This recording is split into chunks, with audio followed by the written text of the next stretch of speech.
Morning sunlight poured through the tall glass windows of the studio, where the view had been filmed for nearly 3 decades.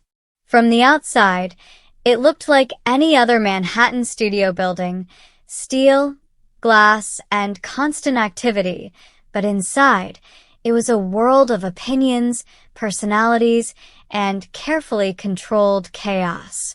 The famous table sat at the center of the stage, polished to a shine. Millions of viewers had watched arguments, laughter, tears, and unforgettable television moments unfold at that table. But on this particular Monday morning, something felt different. Backstage, the crew whispered. A familiar face was returning, and everyone wondered how it would go. For Joy Behar, the studio felt like home. She had walked through these halls longer than most of the producers, cameramen, and assistants currently working there. When the show first debuted in 1997, she never imagined it would become one of the most influential daytime talk shows in America. Back then, she liked to say, we were just a bunch of women arguing over coffee. But those arguments had turned into a cultural phenomenon. Joy placed her coffee cup on the dressing room table and looked at herself in the mirror. Years had passed. Hosts had come and gone. But she was still here. The only person who had been around longer was Whoopi Goldberg, who joined the show in 2007 and eventually became its moderator. Joy smiled slightly. She had survived more debates than she could count, political arguments, social controversies, even the occasional celebrity meltdown. But today's tension felt different, because someone from the past was walking back through the studio doors. Down the hallway, producers gathered near the makeup rooms. Is she here yet? One asked. Any minute, another replied. The elevator doors opened. Out stepped Elizabeth Hasselbeck. For years, she had been one of the most recognizable faces at the table. From 2003 until 2013, she was known as the outspoken conservative voice among a panel often dominated by liberals. Her debates were legendary. Some viewers loved her. Others couldn't stand her. But nobody ignored her. Today, she was back as a guest co-host, filling in while Alyssa Farah Griffin was away on maternity leave. As Elizabeth walked through the hallway, several crew members greeted her warmly. Welcome back. Good to see you again. She smiled, a little nervous but clearly happy. Yet there was one reunion everyone was waiting to see. Joy Behar. For months, entertainment headlines had speculated about tension between Elizabeth and Joy. Some articles claimed they had never liked each other. Others said their political arguments had turned into personal grudges. And last year things got worse. During an interview elsewhere, Elizabeth had joked that Joy was trying to stay relevant on what she called a sinking ship. The comment exploded online. Fans debated it for weeks. Some called it harmless humor. Others called it an insult. Now, with Elizabeth returning to the show, even temporarily, many viewers expected fireworks.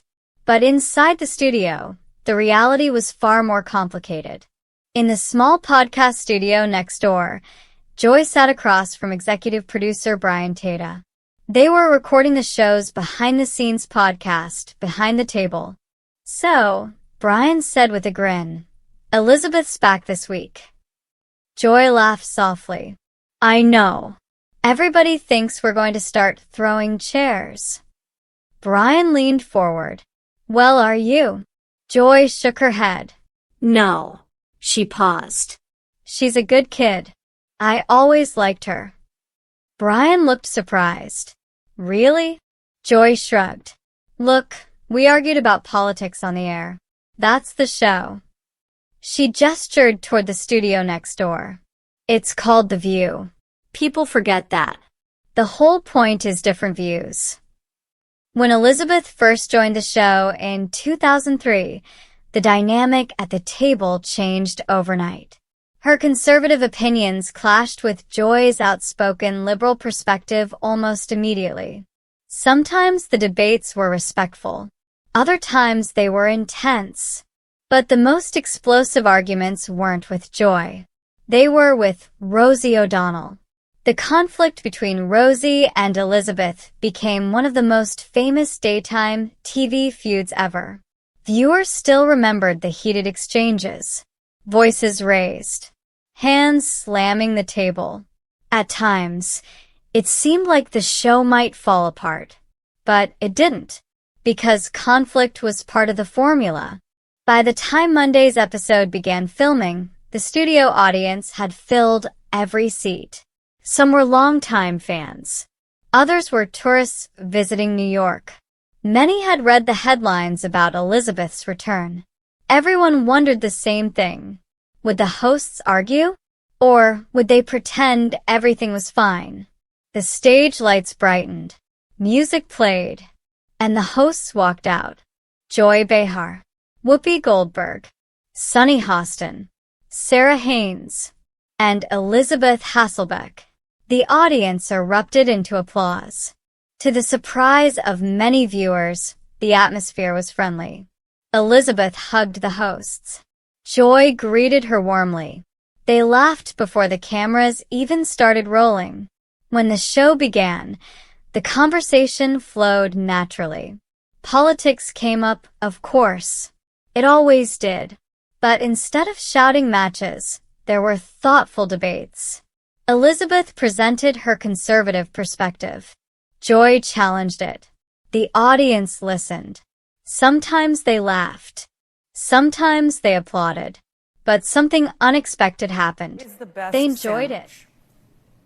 For just in general, like for me, what would I order? To you, what is the BLT? best sandwich? The American Classic. American Classic. Let me ask you, what's your ratio? How much tea do you put to your B? You know, I like just one layer. I don't like it stacked because it's a consistency thing. I'd rather have more B and L than the T is just sort of like just for the tang. That's what the T stands for. Tang. What's the one thing that you own that you should really throw out? Oh, God, my pessimism. Wow, I like that answer. Yeah. What's the scariest animal? Spiders. I'm with you. I'm with you. Don't like them. You know, the East Coast is going to be blanketed with these Joro spiders that are... Why? Why? Yeah. It's not on purpose. The spider's idea, not ours. That there's going to be a big bloom of these Joro spiders that parachute up the East Coast from the currents, and it's going to be covering everything. Why now? What? Because things aren't bad enough? We just now need... Because the murder hornets didn't get us. Oh. Apples or oranges?